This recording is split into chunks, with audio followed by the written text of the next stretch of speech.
അച്യുത അനന്ത ഗോവിന്ദ എന്നുള്ള ഈ നാമങ്ങൾ ആദ്യം നമുക്ക് തരുന്നത് സാക്ഷാൽ മഹാദേവനാണ്.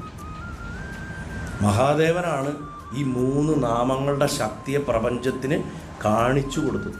എങ്ങനെയാണ് കാണിച്ചു കൊടുത്തത്?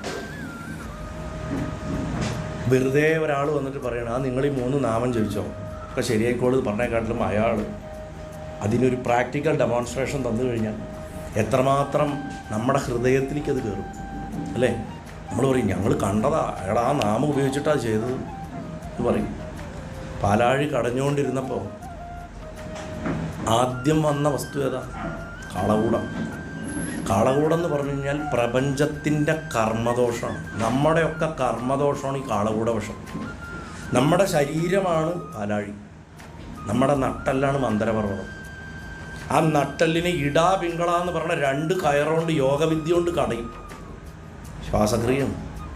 അത് കടയുമ്പോൾ ആദ്യം നമ്മുടെ കർമ്മമൊക്കെ ചെളിയൊക്കെ പൂർവ്വജന്മത്തിലൊക്കെ ചെയ്ത് കൂട്ടിയിട്ടുള്ള സകല ദ്രോഹങ്ങളും കൂടെ ഒരാൾ ചിലർക്ക് ചില സാധനയൊക്കെ തുടങ്ങിക്കഴിഞ്ഞാൽ വയ്യാണ്ട് വരും, വീടൊക്കെ ഇടിഞ്ഞ് വീഴും, ആരെങ്കിലും പ്രിയപ്പെട്ടവർ മരിച്ചു പോകും, ഇതൊക്കെ സംഭവിക്കും.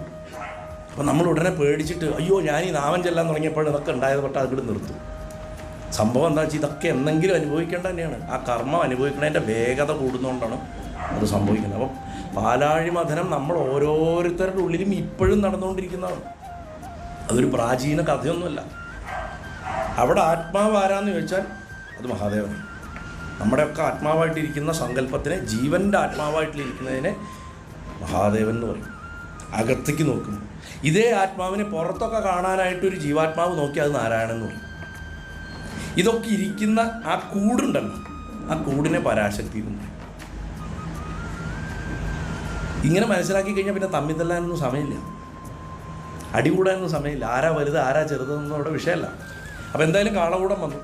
കാളകൂടം വന്നു കഴിഞ്ഞപ്പോൾ അതിൻ്റെ തീക്കാറ്റ് ഏറ്റിട്ട് ജീവജാലങ്ങളൊക്കെ നശിക്കാൻ തുടങ്ങിയപ്പോൾ ഭഗവാൻ തൻ്റെ കൈക്കുമ്പിളിൽ അതിനെ ശേഖരിച്ചിട്ട് അത് ഭക്ഷിക്കുന്നതിന് മുമ്പ് ഉറക്കെ ചൊല്ലിയത്ര ഓം അച്യുതായ നമ, ഓം അനന്തായ നമ, ഓം ഗോവിന്ദായ നമ.